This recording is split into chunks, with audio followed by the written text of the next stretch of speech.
A good evening to you all, and thank you for joining us here on Rwanda Television News tonight. We do hope you had yourselves a productive Tuesday as we continue to commemorate the 1994 genocide against the Tutsi that took place in Rwanda. Now, let us begin off with giving you a sneak peek of our edition tonight. President Paul Kagame received Masad Bulos, President Trump's senior advisor for Africa, and the delegation he leads at Village Urugwiro this Tuesday, April the 8th of 2025. Prime Minister Dr. Edward Ngirente called on Rwandans to remain united and to resist anything that could undermine their unity, as it is the foundation upon which the country builds its development goals. On the international scale, tensions in South Sudan are rising amid a deepening rift between President Salva Kiir and Vice President Riek Machar.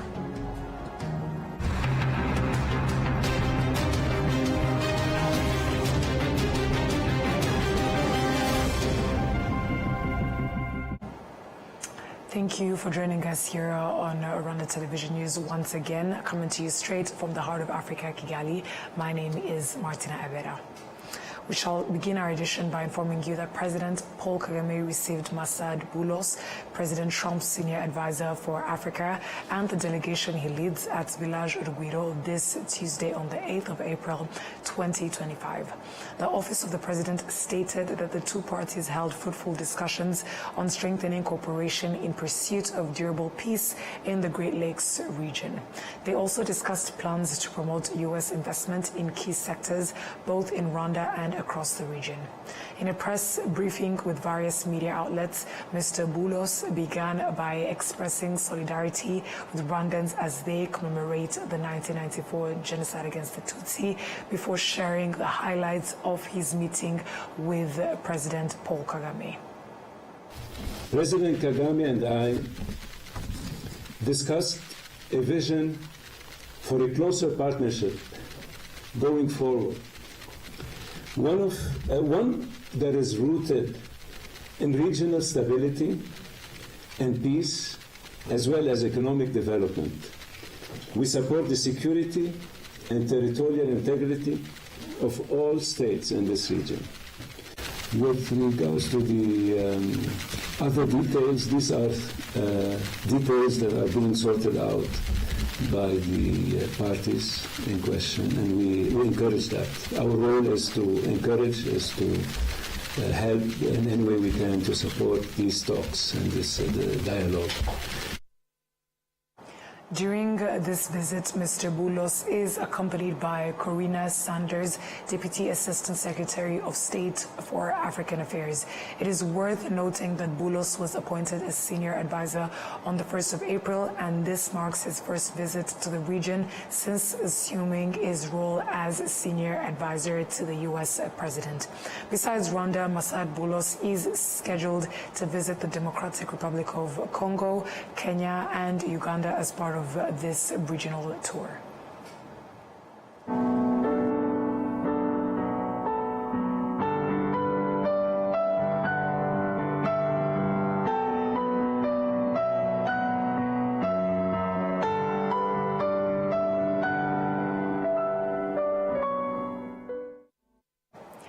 Prime Minister Dr. Edward Ngirente called on Rwandans to remain united and to resist anything that could undermine their unity, as it is the foundation upon which the country builds its development goals on. He made these remarks in Musanze district while joining residents in the 31st commemoration of the 1994 genocide against the Tutsi, particularly in the former Mukingo commune. The former Mukingo commune is now composed of the sectors of Usogo, Gataraga, and Shingiro in Musanze district.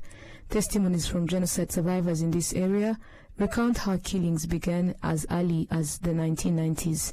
They describe the killings as being orchestrated by local politicians, particularly Kajerijeri, who was the mayor of the commune, and Joseph Nzirorera, a senior official in the MRND party.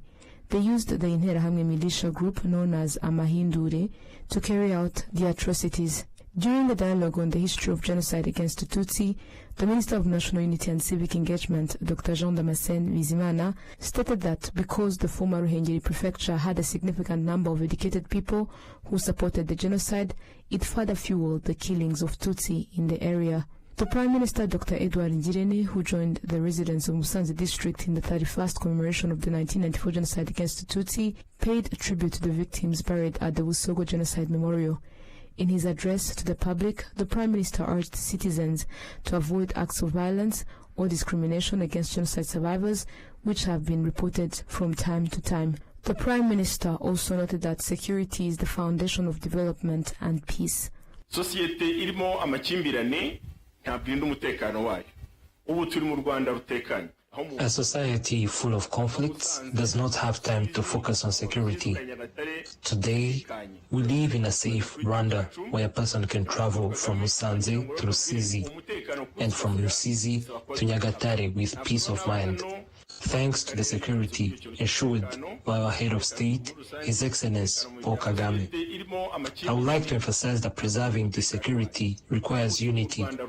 I cannot leave this district without highlighting the importance of security, not just the security of our country, but also security within our families and communities. We must live harmoniously with one another, especially as neighbors. We need to preserve the security of our country. The security we enjoy today should never be taken for granted.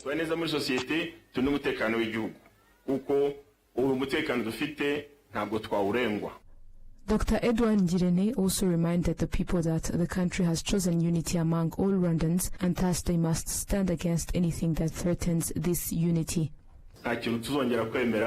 We will never allow anything to shake the security of our country, and we will never allow anything like the tragic history of the 1994 genocide against Tutsi to ever happen again.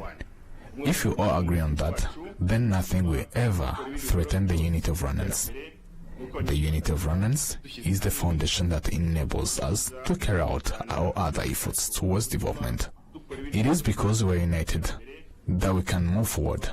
Let us all strive to contribute to the progress of our country, guided by the vision and leadership of the President of the Republic, who teaches every day. Genocide survivors in the district expressed gratitude to the government of Rwanda for supporting them in rebuilding their lives over the past 31 years. To date, the bodies of genocide victims from the former Mukingo commune, killed starting in the 1990s, are buried at the Busogo Genocide Memorial, with over 400 victims already identified and laid to rest. Olive Nete, RTV News. Survivors of the 1994 genocide against the Tutsi, specifically those whose loved ones once were killed for allegedly being collaborators with the Inkotanyi, say they are still awaiting justice for others who played a role in these killings, alongside Gatete, the former mayor of Murambi commune. Those who were labeled as Ibyitso were accused by the genocidal regime of collaborating with the RPF soldiers by giving them information or providing them with supplies, as explained by Paul Gilles Ndamadier, who recalls those events while he was a student at Rwesero Seminary. Those accused of being Ibyitso or accomplices were primarily from the former Byumba prefecture, which now includes the districts of Gatsibo in the east and Gicumbi in the north neighboring districts. Gatete, who was the mayor of Murambi commune, is regarded as a central figure in the killings of those accused of being accomplices with the RPF. His cruelty is said to have begun back when he was still in secondary school. Although Gatete is frequently mentioned in the testimonies about the genocide against the Tutsi in this region, survivors say there are still others who must be held accountable for their roles. Senator Rugira Amandine, who joined residents of Gatsibo and Gicumbi in commemorating those killed for being labeled accomplices, promised that all perpetrators, wherever they may be, must be brought to justice. To date, the number of victims buried at the Gisuna Memorial Site remains unknown. due to the cruel and inhumane ways they were killed. Many were taken and executed at the Byumba court premises, which is also where the memorial is now located. Leaders of political parties in Rwanda say that bad politics played a key role in fueling the genocide against the Tutsi. They emphasize their continued commitment to ensuring that such tragedy could never happen again. Adam Squizera with more. The genocide against Tutsi, many political parties were established in Rwanda.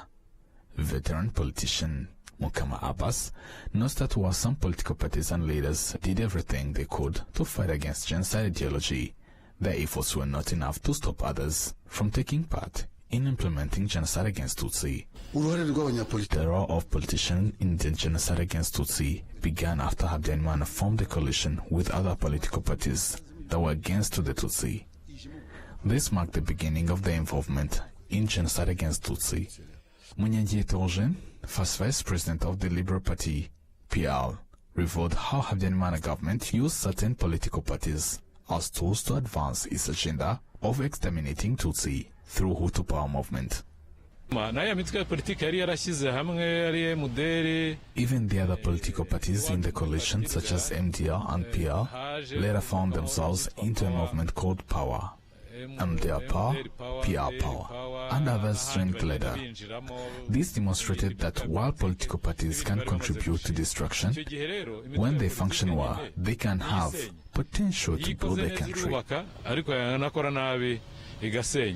Christine Mukawunani, the spokesperson of the National Consultative Forum of Political Organizations, NFPO, emphasized that political parties have a key role to play in addressing the consequences of the genocide and contributing to the continued rebuilding of the country.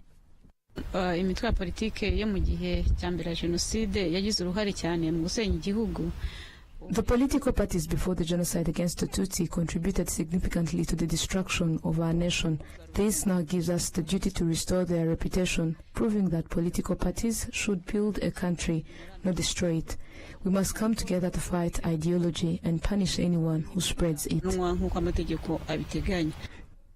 They have found that this should be addressed through educating members of political parties in strengthening unity and reconciliation programs and working together to combat the genocide ideology. Political parties are now committed to building our nation. No political party will allow space for genocide ideology, and we stand united in our efforts to strengthen and rebuild our country. There are currently 11 recognized political parties in Rwanda, all aligned with the national agenda of the Unity and Reconciliation. The most recent survey on the Unity and Reconciliation Index among Rwandans shows steady progress, reaching 94.7% in 2020, up from 92.7% in 2015 and 82% in 2010. Adam Squizera, RwandaTV News. Thank you, Adams, for that report. The East African Community Secretariat has raised alarm over the growing spread of hate speech and genocidal rhetoric across the region. It warns that unless urgent measures are taken to prevent such discourse, the situation could further deteriorate. We have more. A statement signed by the EAC Secretary General, Veronica Nduva, clearly indicates that in certain areas within the region, there are alarming signs resembling the warning indicators that preceded the 1994 genocide against the Tutsi in Rwanda. As we commemorate, it is vital to recognize that the warning signs that preceded the 1994 genocide, hate speech, incitement, ethnic profiling, disinformation, and dehumanization still exist in parts of the region today. In the digital age, these threats are amplified by social media and other mass communication tools, compounded by challenges such as youth unemployment, governance gaps, and the proliferation of small arms. The EAC has mainstreamed genocide prevention into early warning indicators to ensure timely detection and response. Timely action is critical. History shows that warnings about the genocide in Rwanda were ignored. To prevent similar tragedies, stronger coordination between national and regional actors is essential, including efforts to ensure justice for victims and survivors. According to Dr. Aleswa Munderitu, former UN Special Advisor on the Prevention of Genocide, the root cause of this dangerous ideology threatening the region lies in the lack of justice. Specifically, she points to the fact that those responsible for the 1994 genocide who fled were welcomed by some countries in the region. These individuals then began spreading genocide ideology beyond Rwanda's borders. Thinking of what is going on, for example, in this genocide ideology that is spreading, we are not looking at the bigger picture of artificial intelligence. What does it mean when all these false narratives keep being put out? When all these media houses, very strong media houses, are putting out false narratives on exactly what is happening? Great Lakes region must have a committee to prevent genocide. We have all these laws and legislations. The UN, all these international bodies have all these laws. However, we must put it to ourselves as communities in terms of how do we make all this operational. In a recent conversation with some French parliamentarians, Rwanda's ambassador to France revealed names of some Congolese officials who are deeply involved in spreading hate speech targeting the Tutsi population. Experts familiar with the historical challenges of the region, particularly the root causes of the instability in eastern Congo, believe the long-term solution lies in supporting those fighting for their rights and taking a stand against genocide ideology. Among these experts is Dr. Jean-Paul Kimonyo, a researcher and political science scholar. Those who are combating for their rights.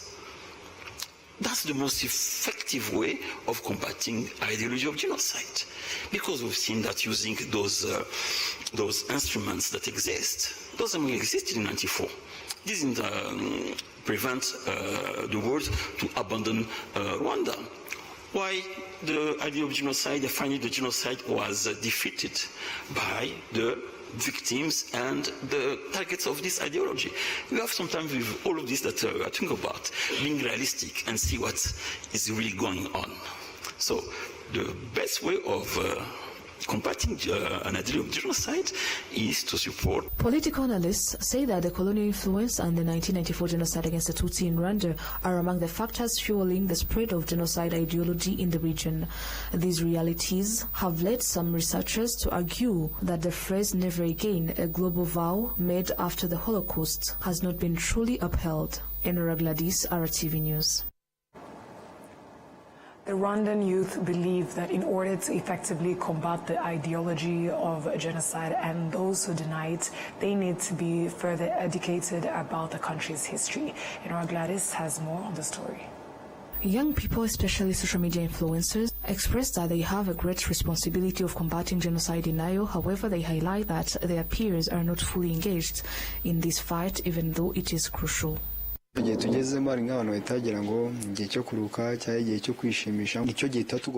this commemoration week, there are people who think it's a time to rest, but in fact, it is a time for us youth to stand up and fight against those who deny the genocide against the Tutsi.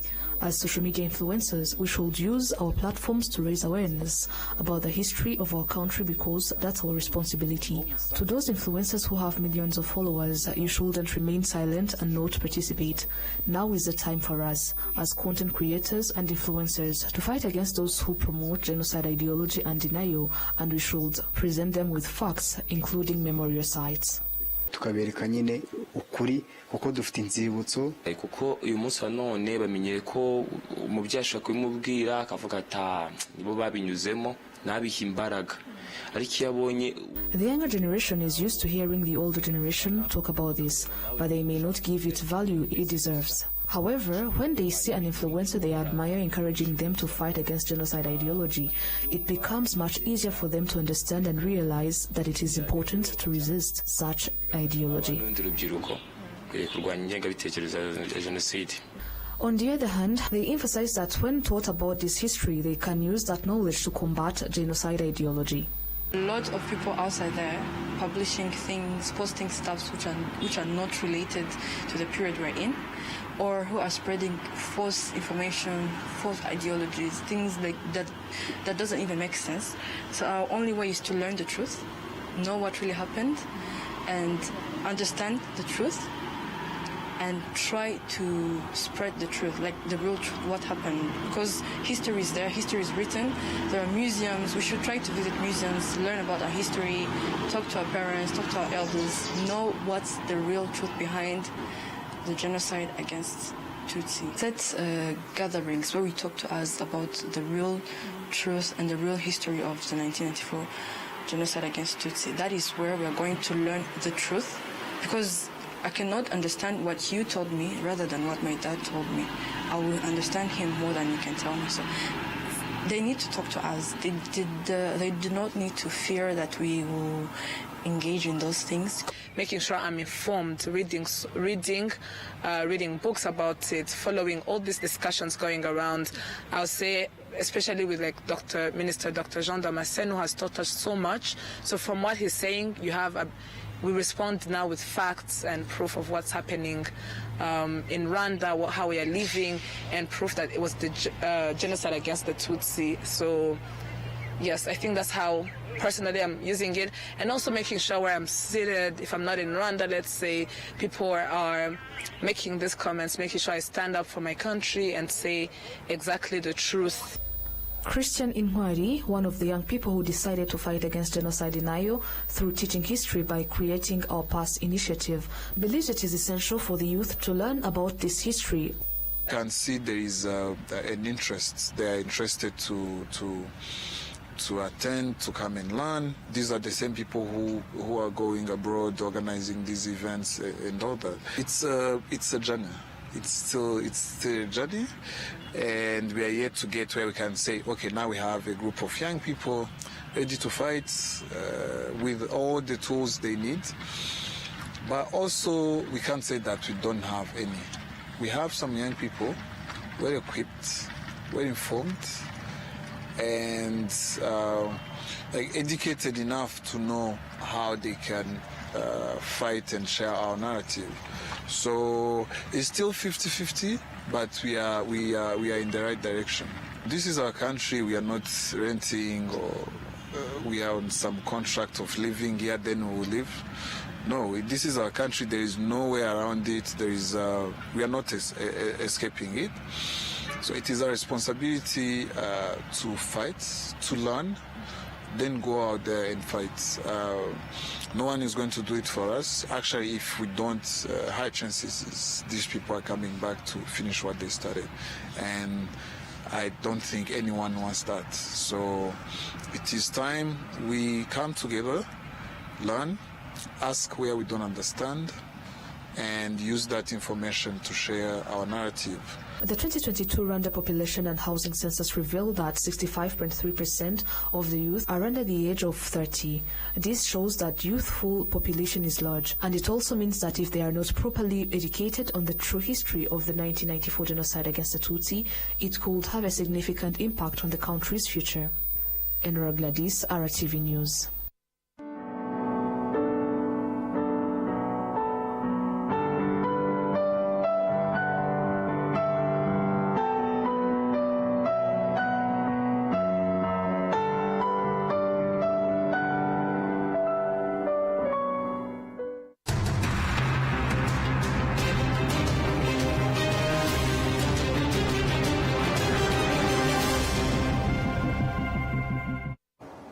Now, as we head on over to stories making headlines on the international scene, tensions in South Sudan are rising amid a deepening rift between President Salva Kiir and Vice President Riek Machar. Residents of Nasir report dozens killed in recent airstrikes by forces allied with Kiir. The government claims it was targeting fighters who overran the town, killing government troops. Al Jazeera with the details. Some people in South Sudan are scared to talk openly about the recent tensions between President Salva Kiir and Vice President Riek Machar. That's why this woman doesn't want to show her face on camera. She has relatives in the town of Nasser that was hit by airstrikes last month. Her two cousins are missing. The only fear is that maybe they are dead, because if you cannot find them, no one claim that they have seen them, then the probability is they are dead. Officials and residents in the oil-rich Upper Nile state said dozens of people were killed in recent airstrikes by forces allied with President Salva Kiir. His government says they were targeting fighters who overran the city of Nasser, killing dozens of government troops. Machar is under house arrest, accused of planning a rebellion. East Africa is already a fragile region with wars in eastern DRC and neighboring Sudan. And the risk of another major conflict here is worrying regional leaders and the United Nations. The solution for South Sudanese.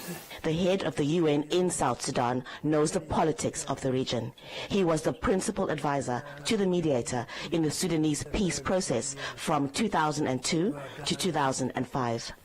Conflict Resolution 101 requires the principal protagonists to meet and to discuss solutions, to discuss arrangements by which they can live together. And so we would want to encourage the parties to speak to one another. We think there's another dimension to it, which is that people have lost confidence in the peace agreement. They need to see the leaders talking peace. A lot of people in South Sudan say they are tired of war. They just want peace. Harun Mutasa, Al Jazeera, Juba. And that Al Jazeera story marks the end of our bulletin. Before we close off, let's have a recap of our headlines. President Paul Kagame received Masad Boulos, President Trump's senior advisor for Africa, and the delegation he leads at Village Rubiro this Tuesday on the 8th of April 2025. Prime Minister Dr. Edouard Ngirente called on Rwandans to remain united and to resist anything that could undermine their unity, as it is the foundation upon which the country builds its development goals. On the international scale, tensions in South Sudan are rising amid a deepening rift between President Salva Kiir and Vice President Riek Machar.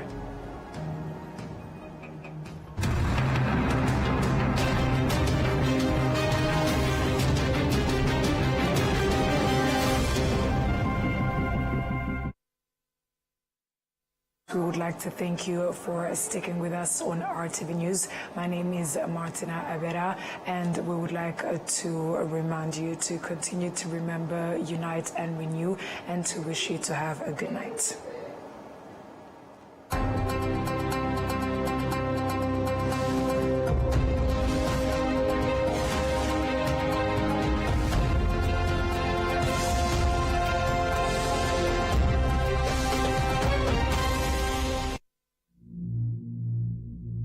Rwanda rushya nganzo ngari mugongo mugari uduhetse imbaga ese waramutse iri hobe nkutwiri gutaye ku mutima inkovu bitse